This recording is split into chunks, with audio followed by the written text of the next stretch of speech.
Hi everyone, I'm Dr. Ajay Kher, a nephrologist at Epitome Kidney Urology Institute. And today I'm going to be talking about kidney disease. And for those who have chronic kidney disease that has progressed, how to choose between dialysis and transplant. First, it's important to note that there are two kinds of kidney disease: acute kidney injury and chronic kidney disease. For those who have acute kidney injury, what it means is that the kidney damage has happened over a few days or a few weeks. And once we've recognized the cause and treated the cause, the kidney damage or kidney injury can recover. So even those who've ended up requiring dialysis for acute kidney injury can come off dialysis and come back to normal or be off dialysis for many years or forever. So that is acute kidney injury. However, chronic kidney disease means that the kidney damage has happened over months and years, and the damage then becomes irreversible, meaning it can't go back. Because kidney disease can be asymptomatic, many patients may only find out about their kidney disease once the chronic kidney disease has reached towards a function of less than 5 or 10%, at which point they get symptoms of kidney disease, which may be like nausea or vomiting or itching or poor taste or poor appetite and weight loss, a combination of these issues. And at that point, when the investigations are done, we recognize that this is now chronic kidney disease and that the function is less than 5 to 10%. Once kidney function reaches less than 5 or 10%, then at that point in patients with chronic kidney disease, the options are transplantation or dialysis. So now let's talk about for patients with chronic kidney disease that are at the kidney function of less than 5%, how does dialysis rate or compare versus transplant? So if we compare the two, transplant is the better option for most patients for three main reasons. The quantity of life is likely to be higher with a transplant. The quality of life is likely to be better with a transplant. And the costs are also going to be lower. Let's discuss these in a little more detail. So if we look at 100 people who are starting dialysis and we look at 10 years later, 80% of them would have passed away and only 20% of them would still be alive on dialysis. In comparison, when we look at 100 people who've undergone transplant, 80% of them are going to be alive at 10 years. In comparison, only 20% would have passed away. So if we look at dialysis versus transplant, the quantity of life, the number of years you live is going to be higher with a transplant compared to dialysis. Next, we look at quality of life.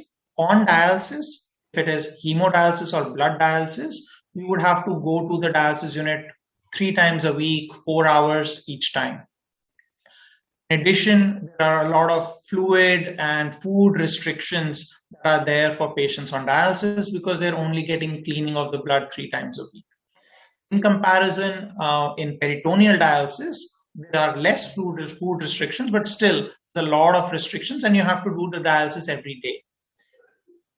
When we do a transplant, the main requirement and the main thing that you have to do is make sure that you take your transplant rejection medicines or transplant medicines regularly, and you have to continue that for the rest of your life. And so you do have to take your medicines, but all the other restrictions in terms of food, diet, as well as needing to go to the hospital or needing to do dialysis, all of those vanish. And so the quality of life for a person is also much better with a transplant compared to dialysis. And lastly, the cost. The average cost in India for someone on dialysis is 30 to 50,000 rupees per month. In comparison, the transplant medicine cost after the first few months is somewhere between 5 to 10,000 per month. And so the costs are also much lower with a transplant compared to dialysis. Yes, there is an upfront one-time cost, which can be large, but afterwards, if you look at 2 years, 5 years, 10 years, the overall costs are also going to be lower with the transplant than dialysis. For transplant, there are two donor options. One would be a family member, which would be a living donor transplant, or someone who's had a car accident or a stroke and is brain dead, and that patient's family donating, and that is called a deceased donor transplant. For deceased donor transplants, there is a waiting time, and that waiting time can stretch into many years, on average 3 to 5 years. And so, in comparison to a deceased donor transplant, a living donor transplant can be done immediately after the workup of the donor and the recipient is completed. And so, that provides the best option for someone to proceed for transplant. For living donors, there is a full workup that is done. It includes blood tests, urine tests, ultrasound, CTs, heart testing, all of that. And only if all the workup is normal do we proceed for transplantation. And so it is important to recognize that if the donor workup is all normal, they can live a full and healthy, normal life with no restrictions going forward. It is important to recognize that the first successful transplant between brothers happened in 1954, and the donor lived till 2010. So he lived a full life after donation as well. So again, to summarize, for those who have acute kidney injury, it is important to recognize the cause, find the cause, treat the cause, so the kidney injury and kidney damage can be covered. For those with chronic kidney disease identified early, important to slow down the kidney disease so you don't get to a function of less than 5%.